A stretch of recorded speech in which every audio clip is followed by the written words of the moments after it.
Hello दोस्तों, कैसे हो आप सभी। आशा करती हूँ आप सभी स्वस्थ होंगे। मैं आप सभी का अपने चरण हिंदी क्लासेस में बहुत बहुत स्वागत करती हूँ। भाई, मैंने आप सभी के लिए हिंदी साहित्य, हिंदी भाषा, व्याकरण, एनसीईआरटी, पत्रकारिता और भारतीय काव्य शास्त्र की काफ़ी महत्वपूर्ण ये क्लास चला रखी है। ठीक है। और आप सभी को पता है इसमें सभी क्वेश्चन आपको मिल जाते हैं। तो भाई, अगर क्लास अच्छी लगे तो क्लास को ज़्यादा से ज़्यादा शेयर करना, लाइक करना, कमेंट करना। ठीक है। चैनल को भी सब्सक्राइब जरूर करना। और पीडीएफ आप सभी को पता है टेलीग्राम चैनल पर मिल जाते हैं। 800 क्वेश्चन तक का पीडीएफ मैंने आपको प्रोवाइड करवा दिया है। जब 800 से मैंने आप सभी के लिए शॉर्ट क्लासें डाल रखी हैं, मेरी शॉर्ट है, उनको भी जाके आप जरूर से ज़रूर देखें। एक शॉर्ट में आपको एक क्वेश्चन जरूर से ज़रूर पेपर में मिलेगा। ठीक है। तो प्लीज़ शॉर्ट को भी जाके जरूर से ज़रूर देखें। और जो चैप्टर वाइज सीरीज है भाई हिंदी साहित्य की, वो भी आप ज़रूर से ज़रूर देखें। पेपर में आपको बहुत ज़्यादा हेल्प मिलेगी वहाँ से। और मैंने सभी क्लासों की प्लेलिस्ट बना दी है, तो प्लीज़ प्लेलिस्ट भी चेक ज़रूर से ज़रूर करें।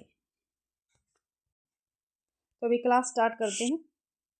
और एनसीईआरटी की क्लास मैंने आपको प्रोवाइड करवाई है। और हमारी देख लो भाई, रेगुलर ये क्लास हमारी रेगुलर रहती है ये क्लास। ठीक है। पीवाईक्यू की भी और एनसीईआरटी की भी। तो इसीलिए मैं कहती हूँ ज़्यादा से ज़्यादा शेयर करें। जो भी बच्चे अपनी तैयारी कर रहे हैं तो उनको ये क्लासें उपलब्ध हो, तो प्लीज़ ज़्यादा से ज़्यादा क्लास को शेयर जरूर करें। तो क्वेश्चन स्टार्ट करते हैं। निम्न विकल्प में से उस विकल्प का चयन कीजिए जो दिए गए वाक्य के अनुसार विशेषण के भेद का सही विकल्प है। विशेषण के भेद का पूछा भाई।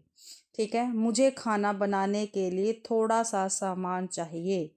थोड़ा सा सामान। ठीक है। ये संख्यावाचक है विशेषण या गुणवाचक विशेषण है, परिमाणवाचक विशेषण या सर्वनामिक विशेषण है। तो मुझे खाना बनाने के लिए थोड़ा सा सामान चाहिए, तो परिमाणवाचक विशेषण ये रहेगा। ये आपको ध्यान रखना है। सी आंसर अपना बिल्कुल सही है भाई। अगला क्वेश्चन, नीचे दिए गए वाक्य के सही वाक्य भेद को पहचानिए। यह निश्चित नहीं कि वह कब आएगा। ठीक है। वह निश्चित नहीं कि वह कब आएगा। ये सरल वाक्य है, विधानवाचक वाक्य है, मिश्र वाक्य है, संयुक्त वाक्य है। तो भाई ये क्या है, मिश्र वाक्य रहेगा। सी आंसर अपना बिल्कुल सही है। और आप सभी को पता है अर्थ के आधार पर वाक्य के 8 भेद होते हैं और रचना के आधार पर वाक्य के 3 भेद होते हैं। अगला क्वेश्चन, निम्न विकल्पों में से उस विकल्प का चयन कीजिए जो मध्य पुरुषवाचक सर्वनाम का सही विकल्प है। मध्य पुरुष का भी। ठीक है। मध्य पुरुष का तो देखते हैं। उसकी, वह, मेरे, आप। मध्य पुरुष पूछा भाई। ठीक है। मध्य पुरुष तो आप। डी आंसर बिल्कुल सही रहेगा। ठीक है। और पुरुषवाचक सर्वनाम के 3 प्रकार होते हैं, आप सभी को पता है। मैं उत्तम, तू मध्य और वे अन्य। ऐसे मैंने याद कर रखा है। उत्तम पुरुषवाचक सर्वनाम में मैं, हम। उत्तम पुरुषवाचक में कौन कौन से आते हैं, एक मिनट रुको भाई। जैसे मैं, हम लोग, मैंने, हमने, हमारा, मेरा, मुझको आदि। ये भाई उत्तम पुरुष में आते हैं। ठीक है। और मध्य पुरुष के अंतर्गत, जो मध्य पुरुष है इसके अंतर्गत तू आ गया। तू, तुम, आप, तुम लोग, तुम्हें, तुमको। ये मध्य पुरुष में आते हैं। और अन्य पुरुष में आते हैं यह, वह, वे, उनकी, उनसे और उसको। ठीक है। ये आते हैं।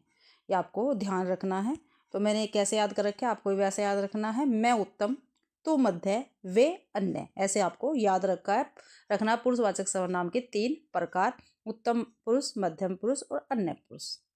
अगला क्वेश्चन है, सर्वनीय शब्द में कौन सा प्रत्यय है। तो कौन सा प्रत्यय रहेगा, णीय, अणीय, य या नीय। तो अनीय प्रत्यय रहेगा। पहले भी इस सीरीज में क्वेश्चन आ चुका है हमारे पास।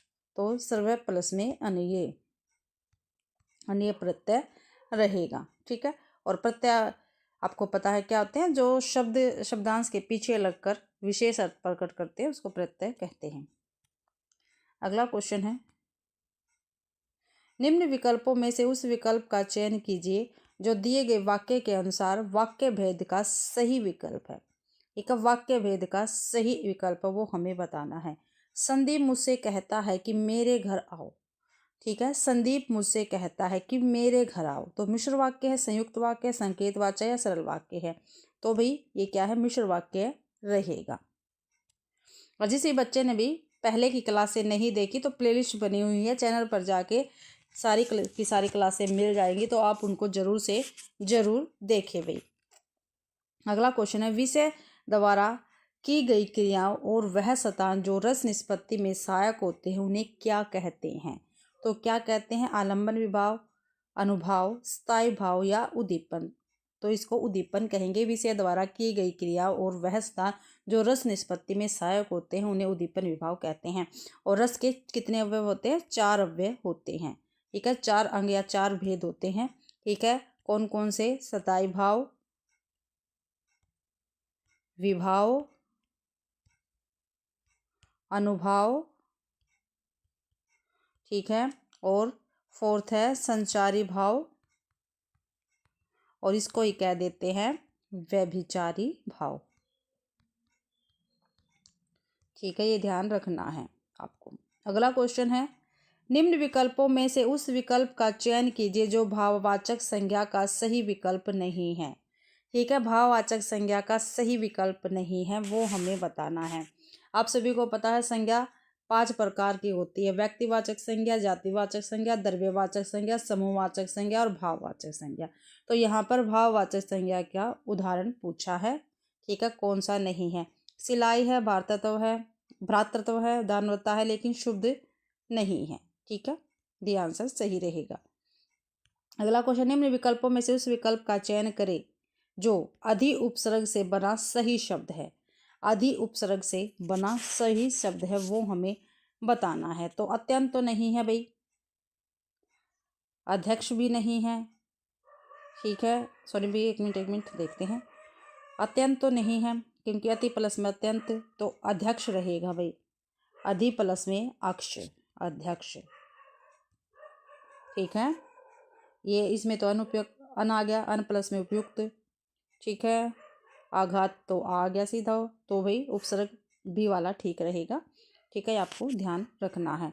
और अधि का मतलब क्या आता है, ऊपर या श्रेष्ठ। अगला क्वेश्चन है, बुरे दिन आना किस मुहावरे का अर्थ प्रतीत होता है।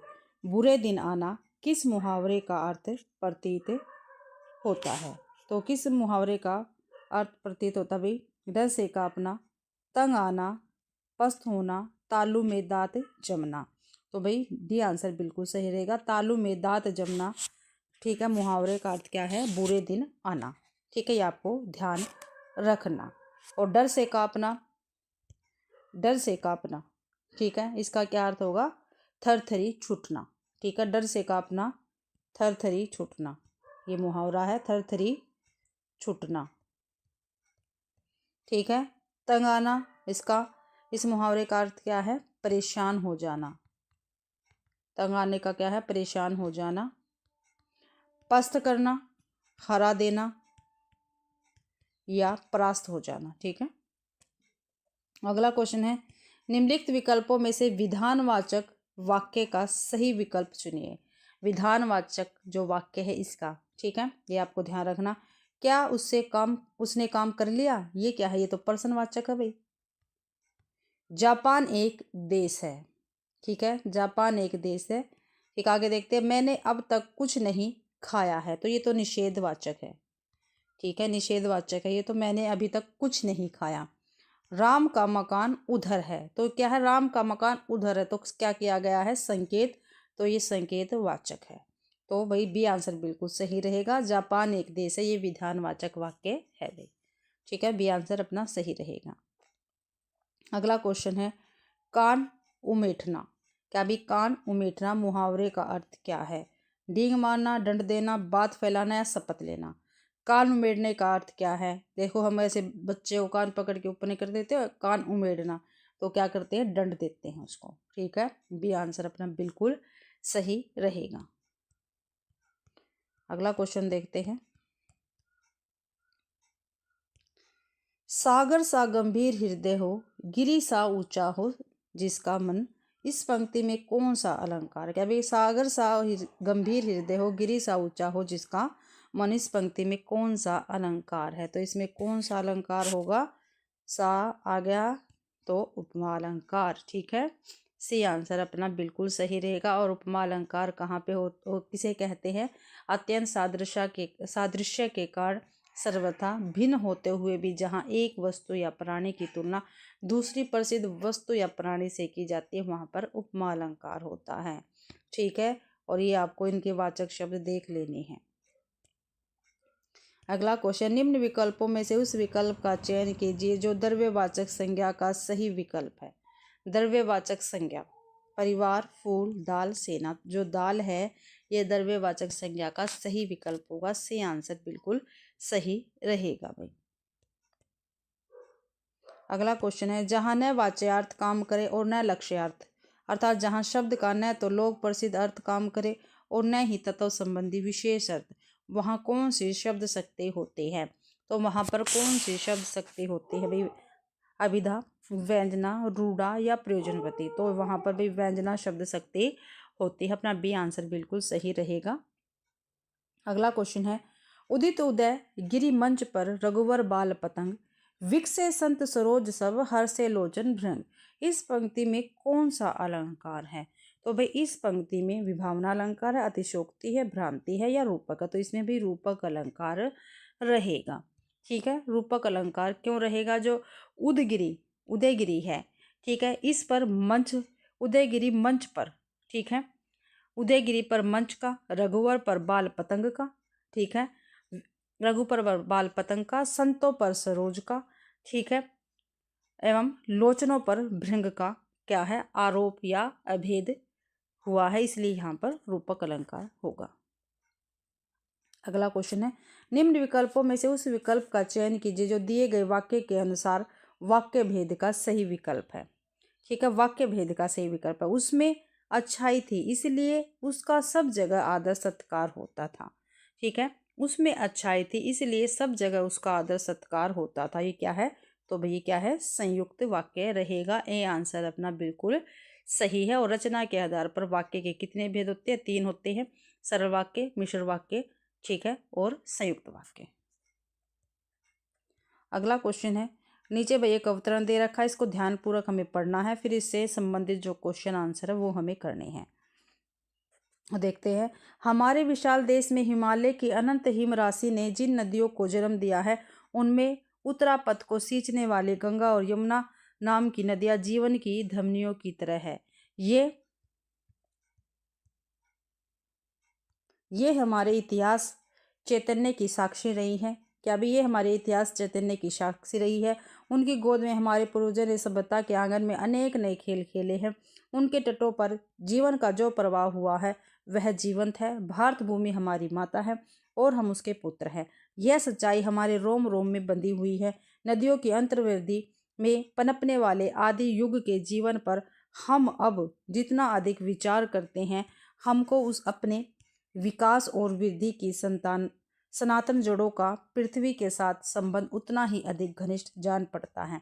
जब तक भारतीय जाति का जीवन भारत भूमि के साथ बना हुआ है, जब तक हमारे सांस्कृतिक पर्व पर लाखों मनुष्य नदियों और जलाशयों के तटों पर एकत्रित होते रहेंगे, जब तक संकटों में बलिदान की भावना प्रत्येक मन में जागृत रहेगी, जब तक एक देश के नागरिक के रूप में हमारी पहचान जीवित है, तब तक हमारे आंतरिक गठन और हमारे अस्तित्व को सकुशल समझना चाहिए। तो ये भाई हमने एक गद्यांश अवतरण कर लिया है। अब हम इसके क्वेश्चन आंसर करते हैं। तो देखते हैं, दिए गए अनुच्छेद का सटीक शीर्षक क्या होगा? तो क्या हो सकता है? तो क्या हो सकता है भाई? हमारी पवित्र नदियाँ, क्योंकि पूरे के पूरे अवतरण में हमें नदियों के विषय में बताया गया है। अनुच्छेद के अनुसार नदियों की अंतर्वेदी से क्या आशय है? ठीक है, अनुच्छेद के अनुसार नदियों की अंतर्वेदी से क्या है भाई? अंतर्वेदी, ठीक है, इससे क्या आशय है? नदियों से बहुत दूर की भूमि नहीं, नदियों का तूफान नहीं, दो नदियों के मध्य की भूमि या भूमि के बीच बहती नदी। तो भाई दो नदियों के मध्य की भूमि। अंतर्वेदी क्या है? बीच में जो होती है, हमारे अंदर मध्य बीच में। हमारे देश में बहने वाली नदियों के आदि स्रोत क्या है? तो क्या? हिमालय की अनंत हिम राशि, भारत भूमि, गंगा और यमुना नाम की नदियाँ। तो भाई हम हिमालय की अनंत हिम राशि। ठीक है, ए आंसर अपना बिल्कुल सही रहेगा। अगला क्वेश्चन है, दिए गए विकल्पों में से कौन सा अस्तित्व का समानार्थी शब्द नहीं है? तो कौन सा नहीं है? संबंध, हस्ती, जीवंतता, विद्यमान। तो संबंध नहीं है भाई, ये आंसर बिल्कुल सही है। गंगा और यमुना नदियाँ किसकी साक्षी रही है? तो किसकी साक्षी रही है गंगा और यमुना नदियाँ? नए खेलों की, भारत के ऐतिहासिक चैतन्य की,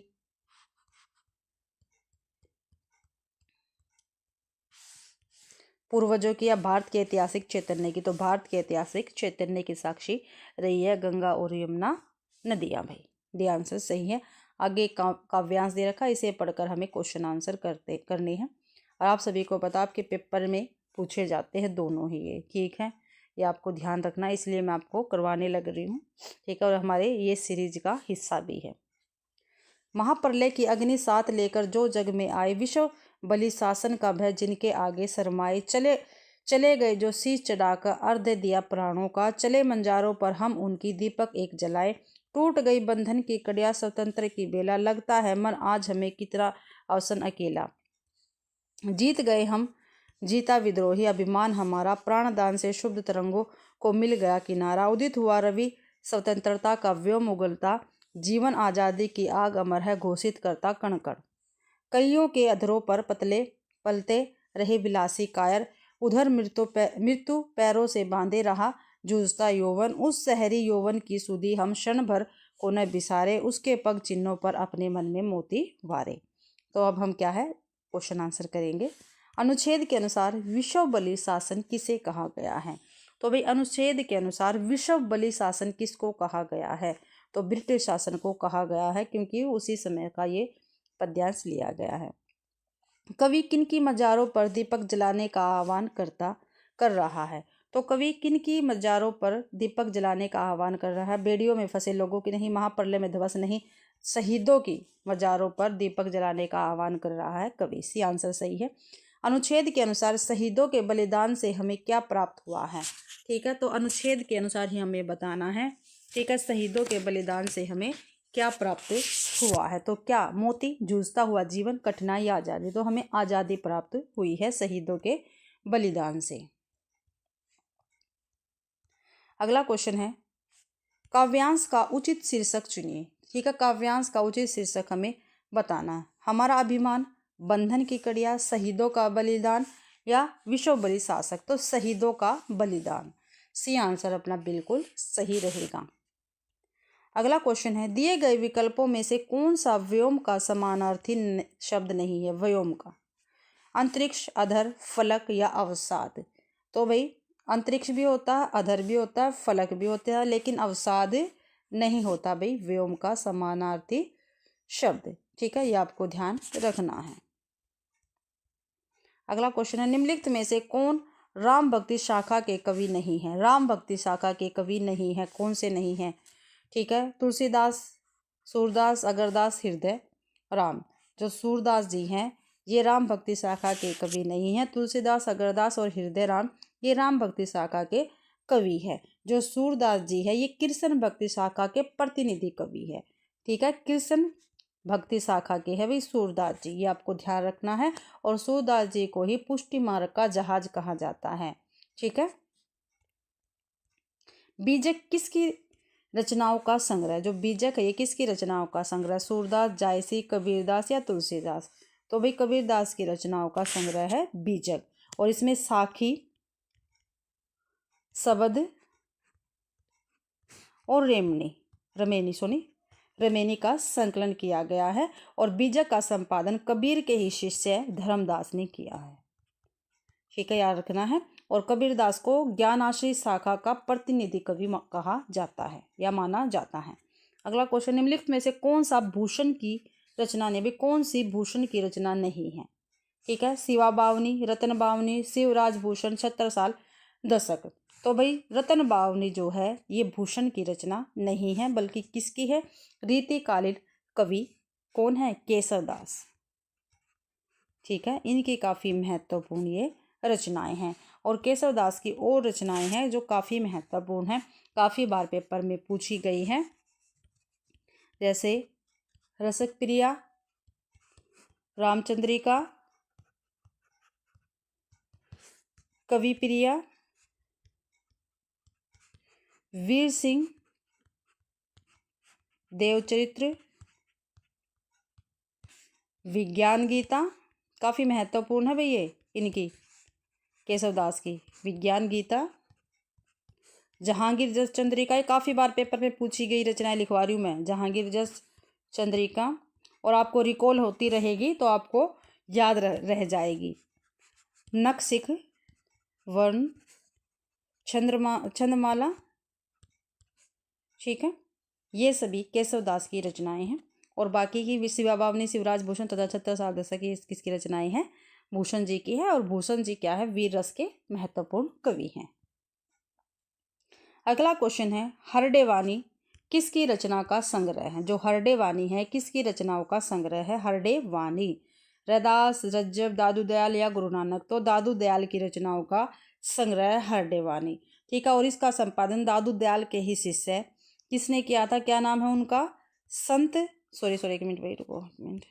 दादू दयाल के ही शिष्य थे संत दास और जगन दास, इन्होंने इसका संपादन किया है हरडे वाणी का। तो भाई इसी के साथ तो क्वेश्चन देखते हैं, हिंदी साहित्य के आदिकाल को सिद्ध सामंत काल किसने कहा है? तो भाई किसने कहा है? राम कुमार वर्मा ने, हजारी प्रसाद द्विवेदी ने, रामचंद्र शुक्ल ने या राहुल सांस्कृत्यायन ने? ठीक है, तो भाई राम कुमार वर्मा ने तो संधि और चारण काल कहा है, हजारी प्रसाद द्विवेदी ने तो आदिकाल ही कह दिया है, और रामचंद्र शुक्ल जी ने वीरगाथा काल कहा है भाई, ठीक है, वीरगाथा काल कहा है आदिकाल को। तो सिद्ध सामंत काल किसने कहा था? राहुल सांस्कृत्यायन जी ने सिद्ध सामंत काल कहा है आदिकाल को। अगला क्वेश्चन है, भक्ति के उदय के संबंध में अपने पौरुष से हताश जाति द्वारा भगवान की शरण में जाने संबंधी विचार किस आलोचक का है? तो भाई रामविलास शर्मा का है, रामचंद्र शुक्ल जी का, हजारी प्रसाद द्विवेदी का है, नामवर सिंह का है। तो ये विचार भाई रामचंद्र शुक्ल जी का है, ठीक है। भक्ति काल के संबंध में अपने पौरुष से हताश जाति द्वारा भगवान की शरण में जाने संबंधी विचार किसका है? रामचंद्र शुक्ल जी का रहेगा। और हजारी प्रसाद द्विवेदी ने भारतीय चिंतन धारा का स्वाभाविक विकास कहा है भाई, ठीक है, आपको ध्यान रखना है। और जो रामविलास शर्मा है, इन्होंने भक्ति आंदोलन एक जाति और जनवादी आंदोलन कहा है। तो ये पंक्ति आपको याद रखनी होती है भाई। अगला क्वेश्चन है, साहित्य लहरी किसकी रचना है? तो साहित्य लहरी किसकी रचना है? तुलसीदास की, सूरदास की, मीराबाई क्या केशवदास की? तो साहित्य लहरी भाई सूरदास जी की रचना रहेगी। बी आंसर अपना बिल्कुल सही है। और सूरदास जी भक्ति काल के कृष्णाश्रय काव्यधारा के प्रमुख कवि थे।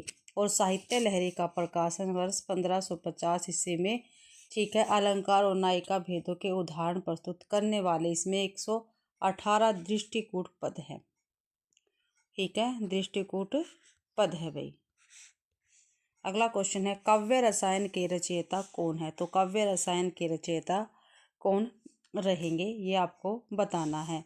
तो कौन है देखते हैं, काव्य रसायन के रचयिता कौन है? देव है, बिहारी है, केशवदास है या मतीराम है? तो काव्य रसायन के रचयिता देव जी रहेंगे। और देव जी रीतिकाल के प्रमुख कवि है, ठीक है, ये आपको ध्यान रखना है। और देव हित हरिवंश के, जो हित हरिवंश है, एक मिनट भाई, हित हरिवंश के संप्रदाय में दीक्षित थे ये, ठीक है, ये आपको ध्यान रखना है देव जी। और देव की प्रमुख रचनाएं हैं, काफ़ी महत्वपूर्ण रचनाएं हैं इनकी, पेपर में काफ़ी बार पूछी जाती है। भाव विलास, अष्टयाम, भवानी विलास,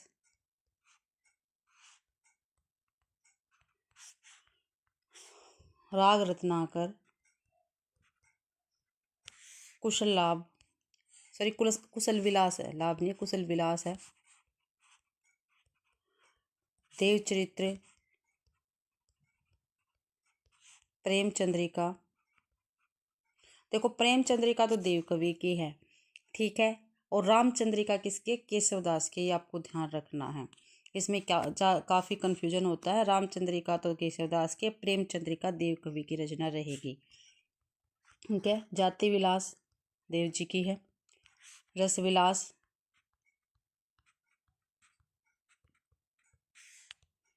ठीक है, और शब्द रसायन, काव्य रसायन, सुख सागर तरंग, देव माया प्रपंच,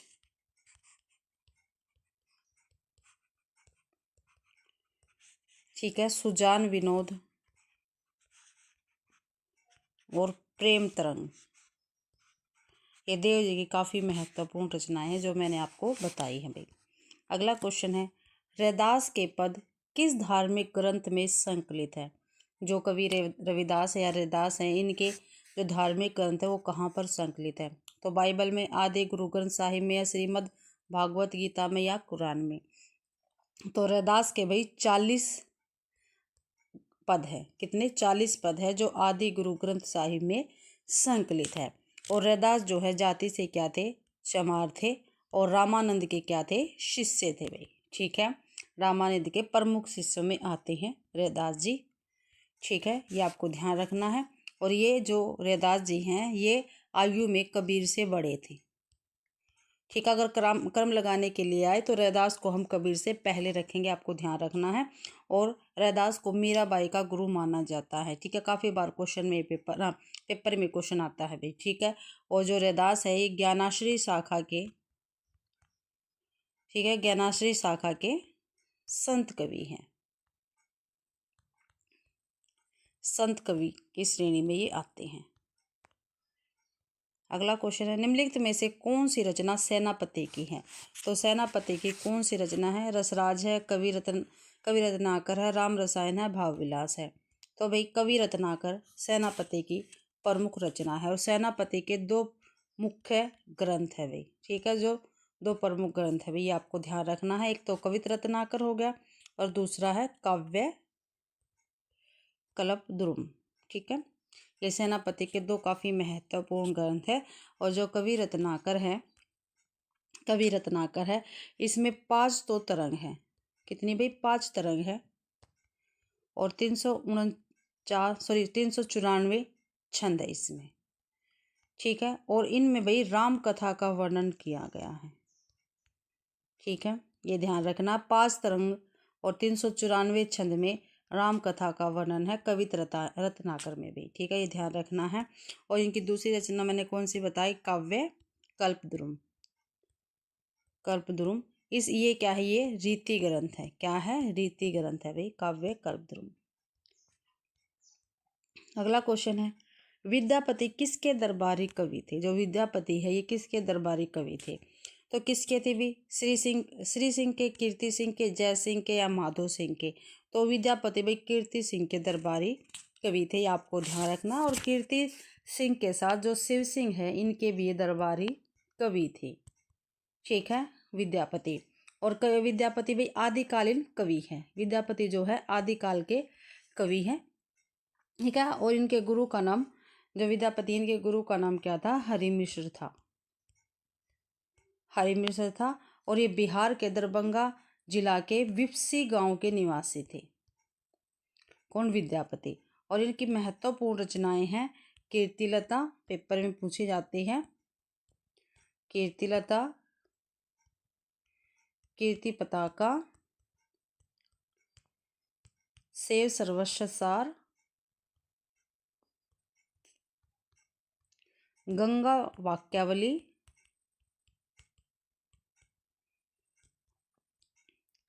भू परिक्रमा, पुरुष परीक्षा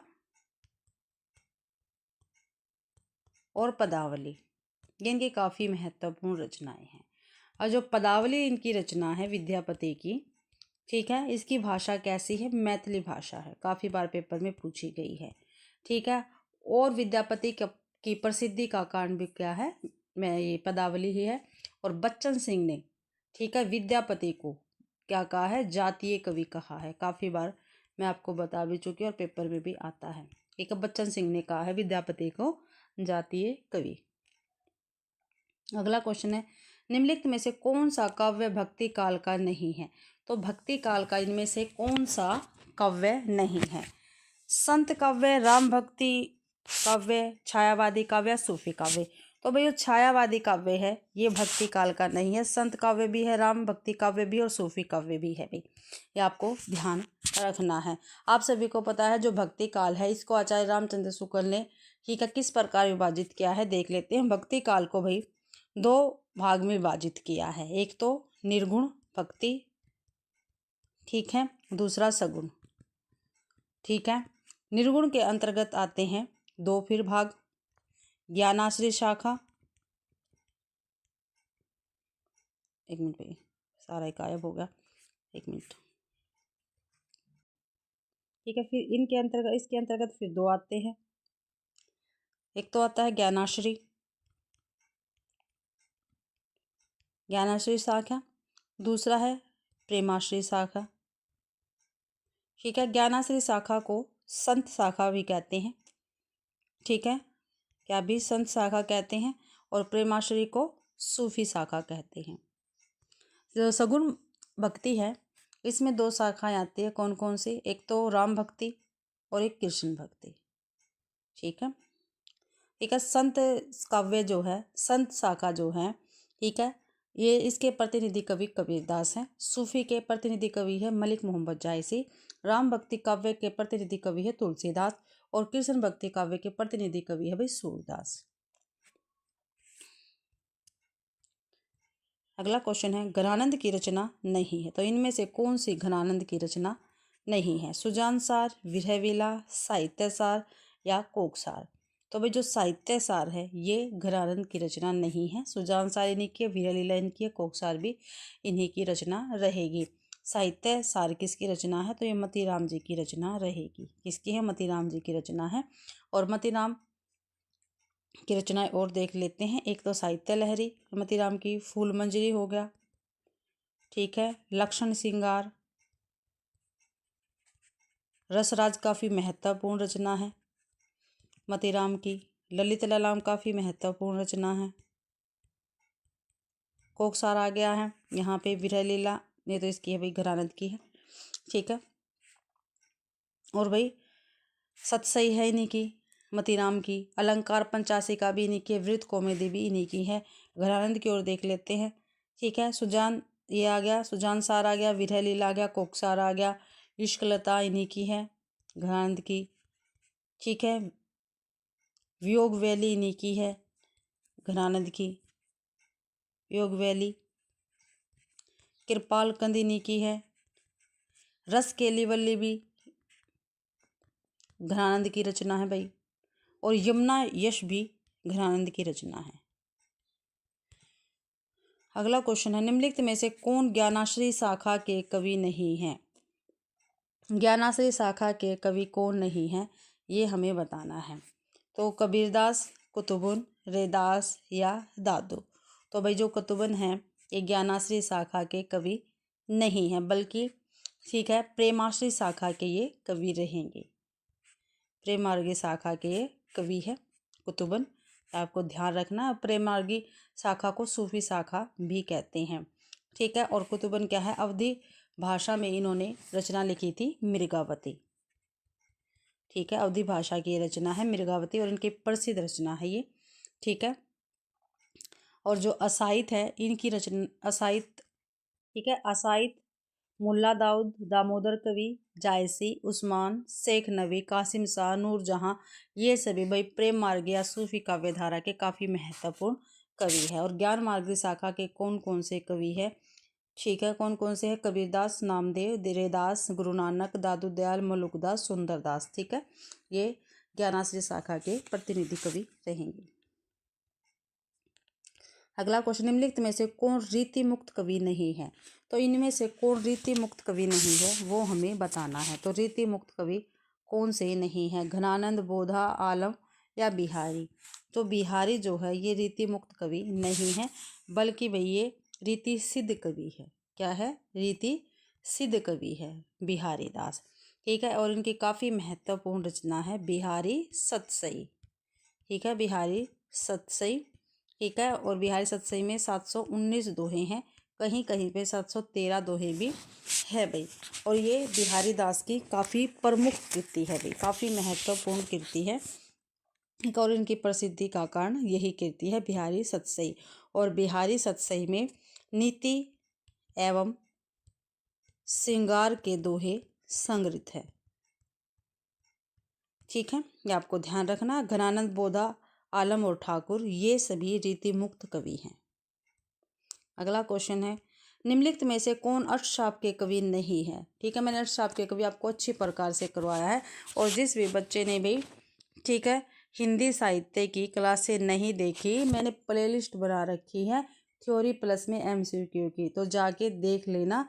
ठीक है, स्टेट वाले बच्चों के लिए मैंने अलग से प्लेलिस्ट बना रखी है, तो आप जाके जरूर से ज़रूर देखिए, प्लेलिस्ट आप ज़रूर चेक करें। ठीक है, आपको बहुत ज़्यादा सहायता मिलेगी आपके पेपर में। तो रैदास, सूरदास, परमानंद दास या कुंभन दास, दो रैदास अष्टशाप के कवि नहीं है, ये ज्ञानाश्री शाखा के संत कवि है। ठीक है, ये आपको ध्यान रखना है। और अष्टशाप की स्थापना 1565 ईस्वी में विट्ठलनाथ ने की थी। और विट्ठलनाथ कौन है? वल्लभाचार्य के पुत्र है। और इसमें भाई 4 विट्ठलनाथ ने अपने शिष्य लिए, 4 अपने पिता वल्लभाचार्य के शिष्यों को मिलाकर फिर अष्टशाप की स्थापना की थी। और 8 कृष्ण भक्त कवियों का इसमें समूह बनाया था। अगला क्वेश्चन, निम्नलिखित में से कौन सा तुलसीदास की रचना नहीं है। भाई कौन सी तुलसीदास की रचना नहीं है? बरवे रामायण, रामाज्ञा प्रश्नावली, रामचंद्रिका, रामचरित मानस। तो रामचंद्रिका जो है मैंने अभी पीछे बताया है, ये केसर दास की रचना है भाई। ठीक है, आपको ध्यान रखना है। तो सी आंसर अपना बिल्कुल सही रहेगा। और देख लेते हैं जो भाई तुलसीदास है, इनकी रचना बरवे रामायण होगी, रामाज्ञा प्रश्न हो गए, ठीक है, रामचरितमानस हो गई, इसके अकॉर्डिंग। और है वैराग्य संदीपनी, इनकी काफ़ी महत्वपूर्ण रचना है। ठीक है, तुलसीदास की। रामलला नेचू, जानकी मंगल, पार्वती मंगल इन्हीं की है। ठीक है, रामचरितमानस इन्हीं की है, ये रही यहाँ पर। पार्वती मंगल भी इन्हीं की है। कृष्ण गीतावली, ठीक है, गीतावली, विनय पत्रिका, दोहावली, बरवे रामायण, कवितावली, ये तुलसीदास की काफ़ी महत्वपूर्ण रचना है। तुलसीदास की 12 प्रमाणिक रचनाएं मानी गई हैं, 6 अवधि की और 6 ब्रिज की भाई, ब्रजभाषा की। और इसमें राम और मंगल आता है। ठीक है, वो इनकी रचनाएं अवधि भाषा की हैं, बाकी 6 रचनाएं ब्रजभाषा की हैं। अगला क्वेश्चन है, आदिकाल के किस कवि ने खड़ी बोली में रचना की है। ठीक है, तो आदिकाल के ऐसे कौन से कवि हैं जिन्होंने खड़ी बोली में रचना की है, ये हमें बताना है। नरपति नाल, विद्यापति, चंद्रवरदाई या अमीर खुसरो। तो अमीर खुसरो ने भी खड़ी बोली में रचना की है। ठीक है, और आदिकाल के एकमात्र कवि ही ये ऐसे हैं, अमीर खुसरो जी, जिन्होंने खड़ी बोली में रचना की, आपको ध्यान रखना है। और अमीर खुसरो का वास्तविक नाम कई बार पूछा गया है। इनका वास्तविक नाम क्या है? अबुल हसन। क्या है? अबुल हसन है। ठीक है, इनका वास्तविक नाम। और ये अमीर खुसरो जी निजामुद्दीन औलिया के शिष्य थे। ये भी क्वेश्चन पेपर में काफ़ी बार पेपर में पूछा गया है। ठीक है, और भाई जो अमीर खुसरो है, ठीक है, ये खड़ी बोली के तो आदि कवि कहे जाते हैं, लेकिन इनकी जो रचनाएं हैं काफ़ी महत्वपूर्ण हैं। खालिक बारी, पहेलियाँ, मुकरियाँ, दो सुखने और गजल, इनकी काफ़ी महत्वपूर्ण है भाई अमीर खुसरो की रचनाएं। अगला क्वेश्चन है, पृथ्वीराज रासों के रचयिता कौन है। तो पृथ्वीराज रासों के रचयिता कौन है? जगनिक, दलपति विजय, नरपति नाल या चंद्रवरदाई। तो भाई चंद्रवरदाई पृथ्वीराज रासों के रचयिता रहेंगे। और रामचंद्र शुक्ल के अनुसार जो चंद्रवरदाई है ये हिंदी के प्रथम महाकवि है। क्या है? महाकवि माने जाते हैं। और इनका जो पृथ्वीराज रचना है ये प्रथम महाकाव्य है हिंदी का। इनका रामचंद्र शुक्ल जी ने ही माना है। और पृथ्वीराज रासों में 69 अध्याय है भाई, और 68 क्या है इसमें छंद है। 69 तो अध्याय है और 68 इसमें छंद है। ठीक है, ये ध्यान रखना है। और चंद्रवरदाई जी को छप्पे छंद का विशेषज्ञ माना जाता है। किसका भाई? छप्पे छंद का। ठीक है, छप्पे छंद का। अगला क्वेश्चन है आचार्य रामचंद्र शुक्ल के अनुसार आदिकाल का समय क्या है। तो आदिकाल का समय क्या रहेगा रामचंद्र शुक्ल जी के अनुसार। 1050 से 1350 विक्रम संवत, 1075 से 1350 विक्रम संवत, या 1050 से 1375 विक्रमी, या संवत 1000 से 1350 विक्रम संवत। तो सी आंसर अपना बिल्कुल सही रहेगा। 1050 संवत 1050 से 1375 विक्रम तक माना है भाई। और आप सभी को पता है जो आचार्य रामचंद्र शुक्ल जी है, इन्होंने हिंदी साहित्य के 900 वर्षों का जो 900 वर्ष है इनको भाई 4 भागों में विभक्त किया है। ठीक है, वो 4 भाग कौन कौन से हैं। वो 4 भाग हैं आदिकाल। आदिकाल को इन्होंने भाई वीर गाथा काल कहा है, शॉर्ट में लिख रही हूँ।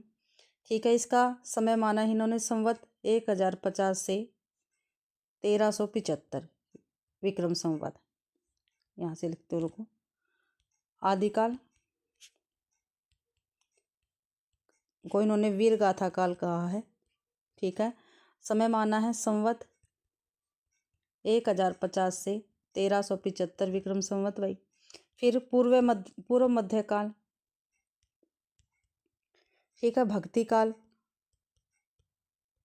नाम दिया है इन्होंने। ठीक है, इसका समय माना है संवत 1375 से 1700 विक्रम संवत भाई। फिर उत्तर मध्य काल, इसको नाम दिया इन्होंने रीतिकाल। इसका समय माना है 1700 से 1900 विक्रम संवत। फिर है भाई आधुनिक काल।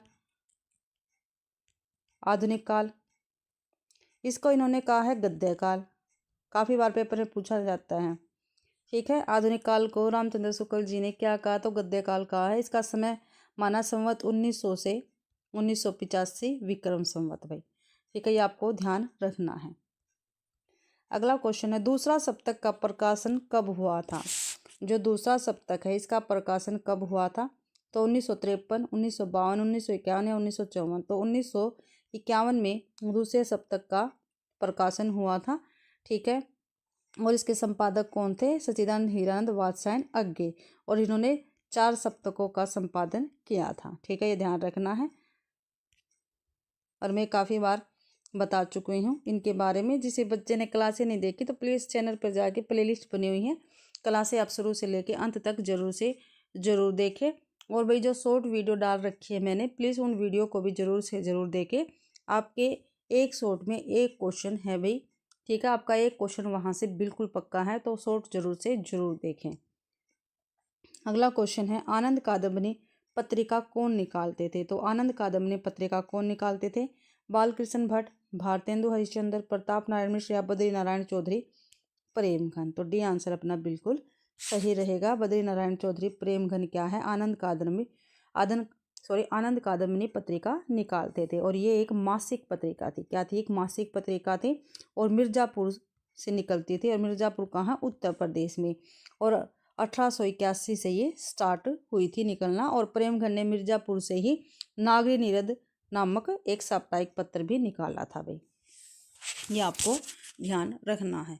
अगला क्वेश्चन है निम्नलिखित में से कौन तार सप्तक के कवि नहीं है। तो भाई तार सप्तक के कवि इनमें से कौन नहीं है वो हमें बताना है। तो देखते हैं अज्ञे, भवानी प्रसाद मिश्र, नेमी चंद्र जैन या मुक्तिबोध। तो भवानी प्रसाद मिश्र जी तार सप्तक के कवि नहीं हैं। तार सप्तक का प्रकाशन 1943 ईस्वी में अज्ञे के संपादन कतम में हुआ था।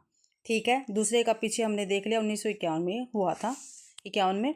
ठीक है, ये ध्यान रखना है। और तार सप्तक के कवि कौन कौन हैं, अज्ञे हैं, नेमी चंद्र जैन है, मुक्तिबोध है, रामविलास शर्मा है,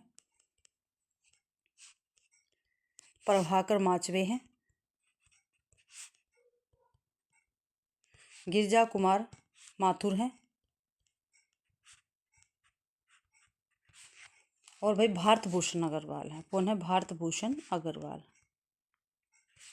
हो गए 7। ठीक है, आगे देखते हैं साहित्य जन समूह के हृदय का विकास है। निबंध के लेखक कौन है। तो साहित्य जन समूह के हृदय का विकास है कहा आएगा यहाँ पे। ठीक है, तो इस निबंध के लेखक कौन है। तो बालकृष्ण भट्ट है, महावीर प्रसाद द्विवेदी, रामचंद्र शुक्ल जी हैं, या भारतेंदु हरिश्चंद्र हैं। तो भाई साहित्यजन समूह के हृदय का विकास है, इसके लेखक रहेंगे बालकृष्ण भट्ट। ये आंसर अपना बिल्कुल सही रहेगा भाई। और बालकृष्ण भट्ट को आचार्य रामचंद्र शुक्ल ने हिंदी का स्टिलन कहा है भाई। ठीक है, चाल में ढली यह उद्घोषणा किसने की है? तो किसने की भाई? ये भारतेंदु हरिश्चंद्र ने, राजा लक्ष्मण सिंह ने, महावीर प्रसाद द्विवेदी ने या राजा शिव प्रसाद सिंह ने? तो भाई हिंदी नई चाल में ढली यह उद्घोषणा भारतेंदु हरिश्चंद्र जी ने की है। ये आंसर अपना बिल्कुल सही रहेगा। और कब की है? 1873 ईस्वी में। कब? 1873 ईस्वी में भारतेंदु हरिश्चंद्र ने कालचक्र, क्या भाई? कालचक्र नामक अपनी पुस्तक, ठीक है, इनकी पुस्तक थी भारतेंदु हरिश्चंद्र जी की कालचक्र, ठीक है, उसमें 1873 ईस्वी में यह घोषणा की कि हिंदी नई चाल में ढली। और महावीर प्रसाद द्विवेदी ने क्या कहा है? साहित्य समाज का दर्पण है। क्या भाई? साहित्य समाज का दर्पण है। तो ये किसने कहा है? ये कहा है महावीर प्रसाद द्विवेदी ने। ठीक है, ये कोटेशन पूछी जा सकती है भाई। अगला क्वेश्चन है, आरंभिक हिंदी कहानी दुलाई वाली का रचनाकार कौन है? तो दुलाई वाली जो कहानी है इसके रचनाकार कौन रहेंगे, ये आपको बताना है। तो किशोरीलाल गोस्वामी है, गिरिजादत्त वाजपेयी है, भगवान दास है या बंग महिला है? तो दुलाई वाली की रचनाकार, ठीक है, बंग महिला रहेगी। और बंग महिला का मूल नाम क्या है? राजेंद्र बाला घोष। क्या है? राजेंद्र बाला घोष है भाई। ठीक है, ये आपको ध्यान रखना है। और बंग महिला को हिंदी की प्रथम कहानी लेखिका माना जाता है। ठीक है, ये अभी आपको ध्यान रखना है। इनकी कहानी कौन कौन सी है बंग महिला की? काफ़ी महत्वपूर्ण है इनकी कहानियाँ। चंद्रदेव से मेरी बातें, से मेरी बातें, ठीक है, कब प्रकाशित हुई? 1904 में। कुंभ में छोटी बहू, कुंभ में छोटी बहू, ये प्रकाशित हुई भाई 1906 में। ठीक है, दुलाई वाली जो है ये 1907 में प्रकाशित हुई थी। और दलिया ये 1909 ईस्वी में प्रकाशित इनकी कहानी है भाई। अगला क्वेश्चन देखते हैं,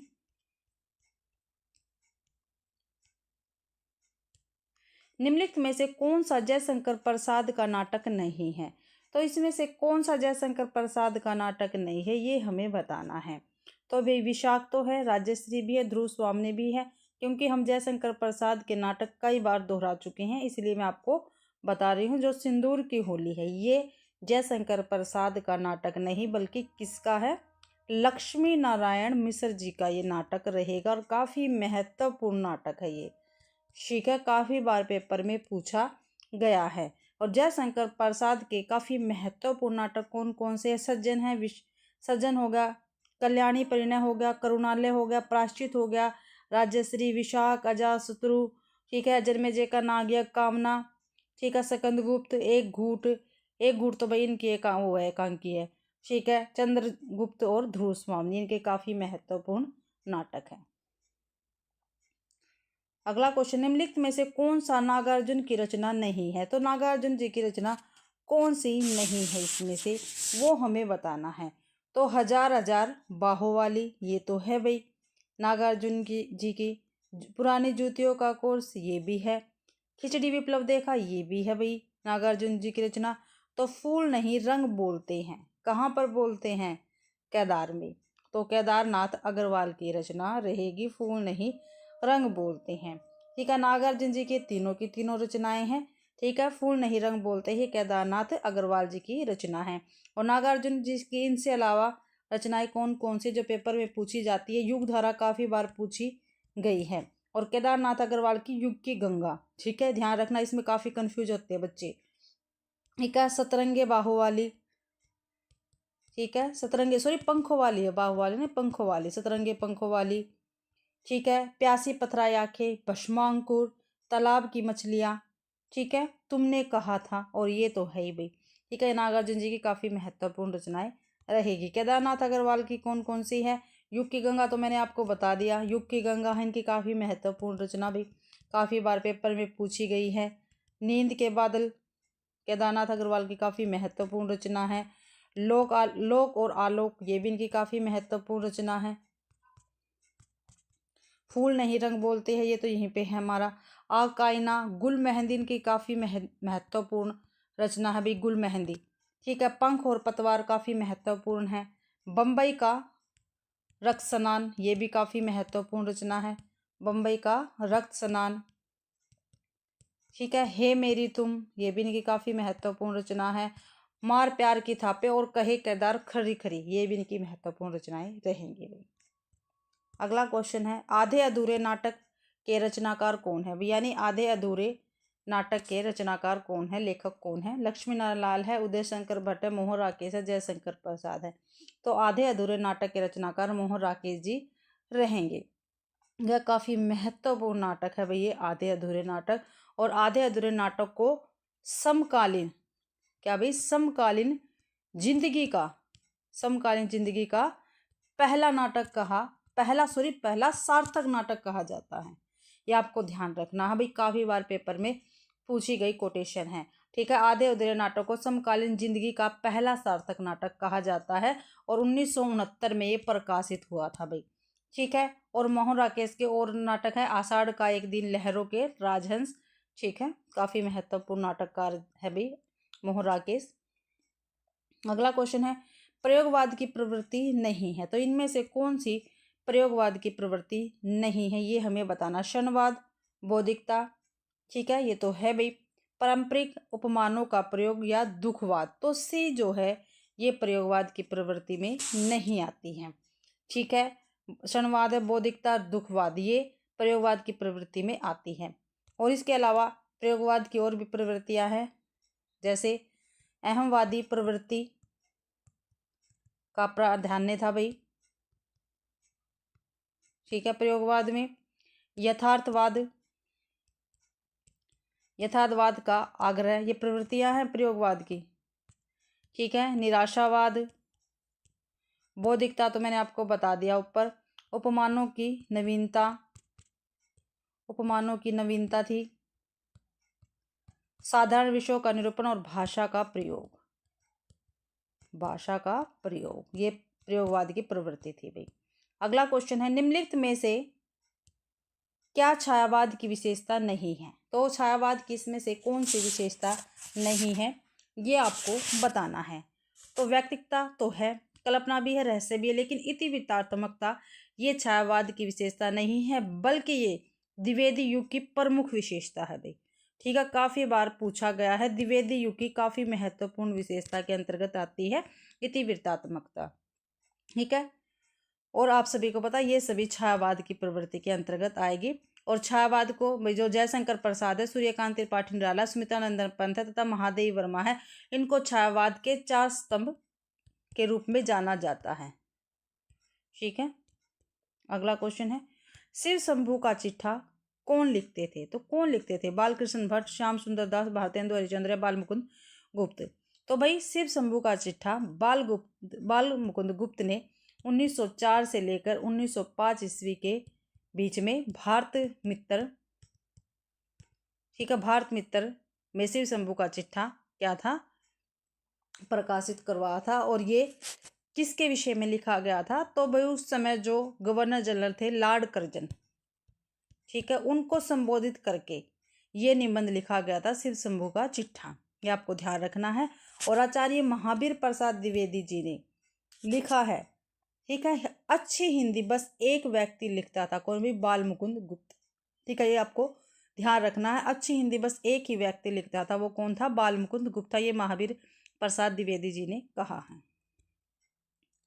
अगला क्वेश्चन है, एकांतवासी योगी के रचयिता कौन है? तो कौन है भाई एकांतवासी योगी के रचयिता? श्रीधर पाठक, हरिओध, महावीर प्रसाद द्विवेदी या मैथिली शरण गुप्त? तो एकांतवासी योगी के रचयिता है श्रीधर पाठक। ये आंसर अपना बिल्कुल सही रहेगा। और ये जो एकांतवासी योगी यह गोल्डस्मिथ की कृति हर्मिट का अनुवाद है। ठीक है, एकांतवासी योगी जो है ये हर्मिट का अनुवाद है। और हर्मिट किसकी रचना है? गोल्डस्मिथ की रचना है भाई। ठीक है, और श्रीधर पाठक ने इसकी रचना लावनी या ख्याल शैली में की है। ठीक है, ये भी ध्यान रखना है। अगला क्वेश्चन है, भाग्यवती उपन्यास के लेखक कौन है? तो भाग्यवती उपन्यास के लेखक कौन है? श्रीनिवास दास है, देवकीनंदन खत्री, किशोरीलाल गोस्वामी या सरदाराम फिल्लोरी है? तो भाग्यवती रचना के लेखक रहेंगे सरदाराम फिल्लोरी भाई। और ये उपन्यास है भी भाग्यवती, और 1877 ईस्वी में इसका प्रकाशन हुआ था। और जो डॉक्टर विजय शंकर मल्ल है, इन्होंने हिंदी का प्रथम उपन्यास भाग्यवती को ही माना है भाई। यह आपको ध्यान रखना, पेपर में भी पूछा जाता है। ठीक है, हिंदी का प्रथम उपन्यास भाग्यवती को किसने माना है, किसने स्वीकार किया है? तो डॉक्टर विजय शंकर मल्ल ने स्वीकार किया है। ठीक है, और श्रीनिवास दास जी का काफ़ी महत्वपूर्ण उपन्यास है परीक्षा गुरु, काफ़ी बार पेपर में पूछा जाता है, और 1882 ईस्वी में ये प्रकाशित हुआ था। और परीक्षा गुरु को रामचंद्र शुक्ल जी ने हिंदी का पहला उपन्यास स्वीकार किया है भाई, ये भी आपको ध्यान रखना है। अगला क्वेश्चन है, प्रगतिवाद की विशेषता नहीं है, इसमें से कौन सी प्रगतिवाद की विशेषता नहीं है? तो शोषितों के प्रति सहानुभूति, ये तो है। क्रांति का आह्वान, ये भी है। शोषकों के प्रति घृणा, ये भी है। लेकिन कल्पना प्रवणता ये नहीं है। ठीक है, ये आपको ध्यान रखना है भाई। अगला क्वेश्चन देख लेते हैं, हिंदी में छायावाद शीर्षक निबंध श्रृंखला के लेखक कौन है? हिंदी में छायावाद शीर्षक से निबंध के लेखक कौन है भाई?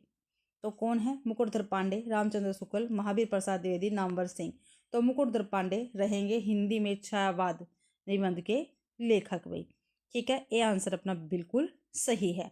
और आचार्य रामचंद्र शुक्ल जी ने, ठीक है, जो इनका निबंध है चिंतामणि, उसके 4 भाग से क्या है संपादित करवाया था।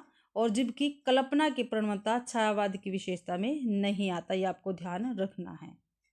अगला क्वेश्चन है, महावीर प्रसाद द्विवेदी ने सरस्वती के संपादन का भार कब संभाला था? तो कब संभाला था? सन 1901 में, 1903 में, 1900 में, 1902 में। तो 1903 ईस्वी में महावीर प्रसाद द्विवेदी ने सरस्वती पत्रिका के संपादन का भार संभाला, और 1920 ईस्वी तक, ठीक है, ये सरस्वती पत्रिका के संपादक रहे थे। अगला क्वेश्चन है, निम्नलिखित में से कौन फोर्ट विलियम कॉलेज के भाषा मुंशी नहीं थे? ठीक है, फोर्ट विलियम कॉलेज के भाषा मुंशी नहीं थे, ये आपको बताना है। तो कौन नहीं थे भाई? ठीक है, लल्लू लाल थे, सदल मिश्र थे, सदा सुखलाल थे, लेकिन राजा शिव प्रसाद सिंह नहीं थे। तो डी आंसर अपना क्या है, सही रहेगा, नहीं गलत इसमें पूछ रखा था। और जो लल्लू लाल जी है और सदल मिश्र जी है, ये दोनों ही फोर्ट विलियम कॉलेज में प्राध्यापक थे भाई। अगला क्वेश्चन है, खड़ी बोली का प्रथम महाकाव्य किसे माना जाता है? तो खड़ी बोली का प्रथम महाकाव्य प्रिय प्रवास को माना जाता है, कई बार हम कर चुके हैं। और ये इसके लेखक कौन है? अयोध्या सिंह उपाध्याय हरिओ जी रहेंगे। और खड़ी बोली का प्रथम महाकाव्य है भाई प्रिय प्रवास। और इसमें क्या कुछ है? इसमें कृष्ण के बचपन से लेकर मथुरा प्रस्थान तक की कथा इसमें वर्णित है। ठीक है, और प्रिय प्रवास का सर्वप्रथम नाम क्या था? ब्रजांगना विलाप है, ये भी पेपर में काफी बार पूछा गया है। ठीक है, और जो अयोध्या सिंह उपाध्याय हरिओ जी है, इनको मंगला प्रसाद पारितोषिक सम्मान भी मिला है। अगला क्वेश्चन है, हिंदी में भाषा योग वशिष्ठ के रचनाकार कौन है?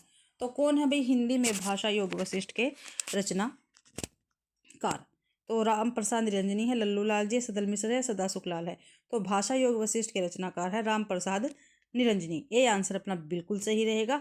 और भाषा योग वशिष्ठ को परिमार्जित गद्य की प्रथम पुस्तक और राम प्रसाद निरंजनी को प्रथम प्रौढ़ गद्य लेखक स्वीकार किया है। ठीक है, ये आपको ध्यान रखना है। और किसने स्वीकार किया? रामचंद्र शुक्ल जी ने स्वीकार किया है। और यह पंजाबी ब्रज भाषा मिश्रित खड़ी बोली में लिखित है भाई, ये भी आपको ध्यान रखना है कि भाषा योग वशिष्ठ। अगला क्वेश्चन है, रस सिद्धांत शीर्षक आलोचक पुस्तक के लेखक कौन है? जो रस सिद्धांत पुस्तक है, ये आलोचना की पुस्तक है, इसका पूछे इसके लेखक कौन है? रामचंद्र शुक्ल है, अज्ञे है, डॉक्टर नगेंद्र है, नामवर सिंह है। तो डॉक्टर नगेंद्र इसके लेखक रहेंगे, ये आंसर अपना बिल्कुल सही है भाई। ठीक है, और डॉक्टर नगेंद्र को रसवादी आलोचक माना जाता है। कैसे आलोचक माना जाता है? रसवादी आलोचक माना जाता है। और इनकी आलोचना में भारतीय और पाश्चात्य का समन्वय मिलता है।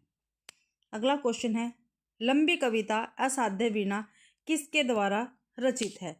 ठीक है, लंबी कविता है असाध्य वीणा। ठीक है, ये असाध्य वीणा का है, एक लंबी कविता है, ये किसके द्वारा रचित है? प्रसाद, मुक्तिबोध, पंत या अज्ञे। तो ये अज्ञे द्वारा रचित है भाई। और अज्ञे अस्तित्ववाद में आस्था रखने वाले कवि है। और असाध्य वीणा का मूल भाव क्या है, काफी बार पेपर में पूछा गया है, अहम का विसर्जन।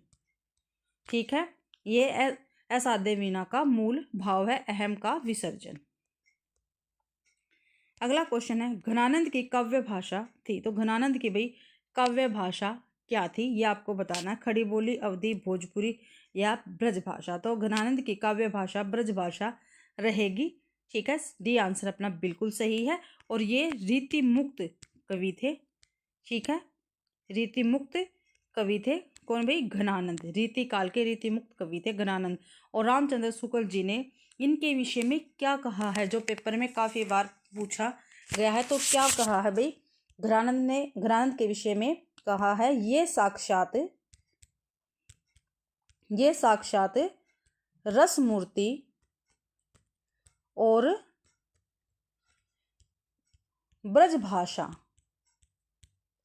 काव्य के प्रधान स्तंभों में है भाई। ठीक है, ये कहा है भाई रामचंद्र शुक्ल जी ने घनानंद जी के विषय में। ठीक है, घनानंद की काफी महत्वपूर्ण रचनाएं हैं। कौन कौन सी है, सुजान सार जो काफी बार पेपर में पूछी गई है। इश्कलता है। ठीक है, विरह लीला है इन्हीं की है घनानंद जी की। वियोग वैली है भाई।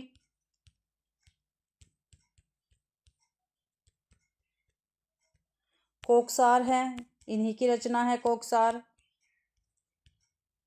कृपा कंद है। रसकेली वैली है, रसकेली वल्ली है, सॉरी वैली नहीं वल्ली है। और यमुना यश इन्हीं की रचना रहेगी घनानंद जी की भी। अगला क्वेश्चन है, कमायनी में कौन सा सर्ग नहीं है। ठीक है, कमायनी में कौन सा सर्ग नहीं भाई, देखो कमायनी जयशंकर प्रसाद की रचना है। और ये क्या एक महाकाव्य है और इसमें 15 सर्ग है। मैंने काफी बार आपको बताया है, सर्गों की संख्या भी बताया, सर्गों के नाम भी मैंने आपको अच्छी प्रकार से करवाए हैं। ठीक है, और जिस बच्चे ने मेरी चैप्टर वाइज सीरीज नहीं देखी, तो मैं प्लीज़ आपसे बार बार मैं कहने लग रही हूँ, वो चैप्टर वाइज सीरीज आप जरूर से जरूर देखें। हिंदी साहित्य चैप्टर वाइज सीरीज के नाम से आपको प्लेलिस्ट मिल जाएगी और मैंने पोस्ट में भी वो शेयर कर रखी है। ठीक है, आप उस क्लास को जरूर से जरूर देखें भाई। ठीक है, आपका हिंदी साहित्य काफ़ी हद तक मजबूत हो जाएगा। ठीक है, तो देखते हैं, लोभ, श्रद्धा, चिंता, आनंद। तो भाई देखो, लोभ नाम का कोई भी सर्ग नहीं है कमायनी में।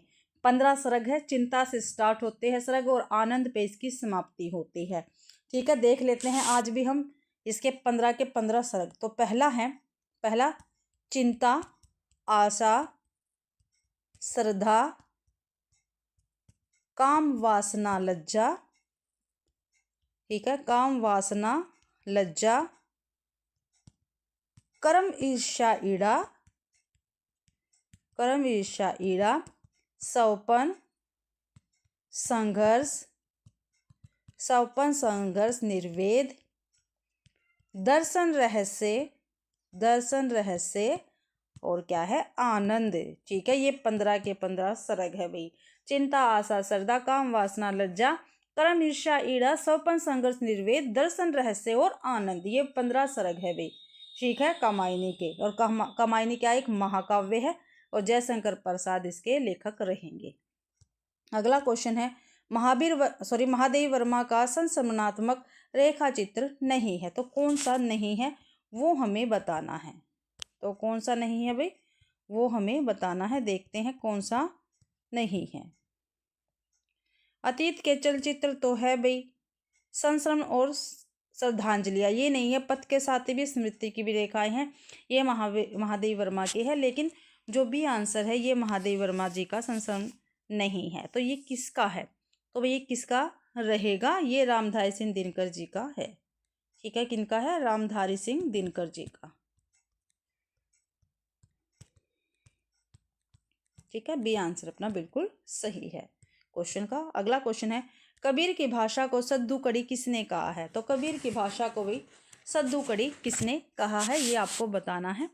तो भाई नामवर सिंह ने, रामविलास शर्मा ने, हजारी प्रसाद द्विवेदी ने या रामचंद्र शुक्ल जी ने। तो भाई रामचंद्र शुक्ल जी ने कबीर की भाषा को सद्दू कड़ी कहा है। ठीक है, पंचमेल खिचड़ी किसने कहा है कबीर की भाषा को? तो ये भाई श्याम सुंदर दास ने कहा। ये पेपर में पूछे जाते हैं क्वेश्चन। ठीक है, और भाई भाषा का डिक्टेटर कबीरदास को किसने कहा? तो हजारी प्रसाद द्विवेदी ने कहा है। तीनों के तीनों क्वेश्चन जो कबीरदास से बनते हैं वो मैंने आपको बता दिए हैं। अगला क्वेश्चन है, एकांकी संग्रह पृथ्वीराज की आंखें के रचनाकार कौन है? पृथ्वीराज की आंखें क्या है? एक एकांकी संग्रह है। इसके रचनाकार कौन है ये हमें बताना है। तो भुवनेश्वर है, उदय शंकर भट्ट है, लक्ष्मी नारायण मिश्र है, या राम कुमार वर्मा है? तो राम कुमार वर्मा जी रहेंगे पृथ्वीराज की आंखें के लेखक। ये आपको ध्यान रखना है। और इनकी और जो महत्वपूर्ण एकांकी है, जैसे रेशमी टाई काफी महत्वपूर्ण एकांकी है भाई इनकी। चारू मित्र है, मिसर है शायद। विभूति, सप्तकिरण, रूप रंग, कौमुदी महोत्सव, ध्रुव तारिका काफी महत्वपूर्ण है। ऋतुराज काफी महत्वपूर्ण है इनकी एकांकी। रजत रश्मि, दीपदान, काम कंदला, बापू इंद्रधनुष, रिमझिम ये काफी महत्वपूर्ण है। और जो भुवनेश्वर है इनकी काफी महत्वपूर्ण एकांकी है कारवां। काफी बार पेपर में पूछी जाती है भाई कारवां। ठीक है, भुवनेश्वर जी की एकांकी संग्रह है। अगला क्वेश्चन है, सुमित्रानंदन पंत की काव्य कृति नहीं है। तो इनमें से कौन सी सुमित्रानंदन पंत की काव्य कृति नहीं है? दीपशिखा, ग्राम्या, युगांत या पल्लव? तो दीपशिखा नहीं है। ये भाई महादेव वर्मा जी की काव्य कृतियां। ग्राम्या, युगांत, पल्लव ये कृतियां सुमित्रानंदन पंत की रहेगी। रामचरितमानस में कितने कांड है? तो 9 है, 8 है, 7 है, 6 है। तो रामचरितमानस में भाई 7 कांड है। ठीक है, 7 कांड है। और कौन कौन से क्या नाम है उनके? ठीक है, एक तो है, पहला है बालकांड, अयोध्या कांड पेपर में पूछे जाते हैं। इनमें से मिलान में भी पूछ लिया जाता है। ठीक है, अरण्य कांड, चौथा है किष्किंधा कांड। ठीक है, सुंदरकांड के बाद है लंका कांड, और लंका कांड के बाद है उत्तरकांड। ठीक है, ये 7 कांड है भाई रामचरितमानस में। ठीक है, तो इस एक साहित्यिक की डायरी के रचनाकार कौन है? तो कौन है भाई एक साहित्यिक की डायरी के रचनाकार? मुक्तिबोध है, हरिवंश राय बच्चन है, दिनकर है, या अज्ञे जी है? तो एक साहित्यिक की डायरी के रचनाकार मुक्तिबोध जी रहेंगे। ये आंसर अपना बिल्कुल सही है। और ये भाई इसकी एक साहित्यिक की डायरी जो है इसकी विधा क्या है, किस विधा में रचा गया है? तो ये डायरी विधा में है। ये आपको ध्यान रखना, क्योंकि विधा भी क्वेश्चन आंसर पेपर में पूछा जाता है। ठीक है, और मुक्तिबोध को भाई गहन अनुभूति, ठीक है, जो मुक्तिबोध जी हैं इनको गहन अनुभूति